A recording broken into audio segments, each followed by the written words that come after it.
Well, Lil Baby's your client. Yes. Are you involved in what's happening right now? Because Georgia seems to be trying to put together some new RICO right now for 4PF. And I remember there was this audio that came out that they're saying that essentially Lil Baby's putting hits on people and, based on this like phone conversation. You know what I'm talking about, right? Yeah, so I've talked to lawyers in the courtroom. I know people in the courtroom. I think there's been a real exaggeration about third parties just saying in jail calls the bullshit that they say. And I have not had anybody, I've in regular contact with that office about a variety of different things. Everybody knows me in that unit. No one's called me and said anything about him.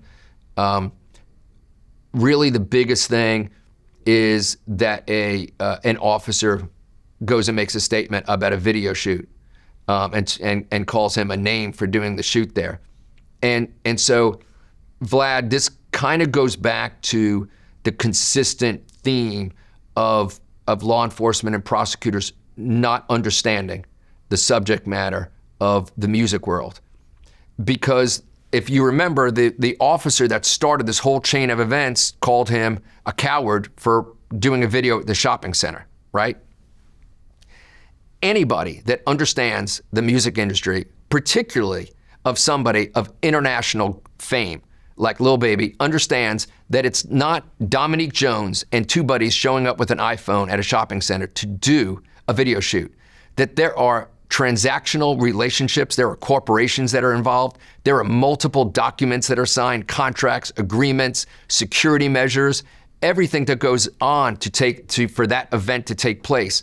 So for an officer to make that ignorant statement is really sad because it's kind of started this chain of events that was really unnecessary. And so, there's civil litigation over that shooting. And Dominique Jones, Lil Baby's never been sued because he had nothing to do with it. He's not a corporation. And so that's really the only thing. This kid, I'm super protective of, and I'll tell you why. I met him when he first started. There's a picture on my Instagram page where he's got like some sweatsuit that he probably got at Target. And I got to meet him when he was really, really young and have become really close with him through the years. And he served a little bit of time when he was younger. I've gotten him 2 national speaking engagements where he's spoken to lawyers, judges, and even prosecutors about prisoner reentry issues. And so you'll not meet anybody that's been in the system that has tried to do their best more than Dominique Jones, Lil Baby. And it's shameful that given that people are trying to throw cold water at him, which is just unnecessary. Dominique Jones, Lil Baby should be applauded, not condemned. Well, after that video was released of the audio from court, Young Thug, he chimed in and he posted a picture of Marissa Viverito, who's an investigator with the Atlanta Police Department, and it said biggest liar in the DA office.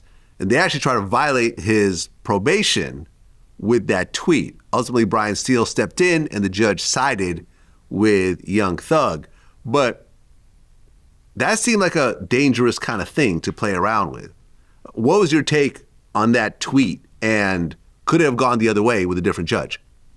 No, I didn't think there was any chance that was going to be a reason to violate his probation. Okay, but 0% but chance. The prosecution, but the DA actually put in a motion. Yeah, that's sour grapes motion. That's sour grapes. Yeah.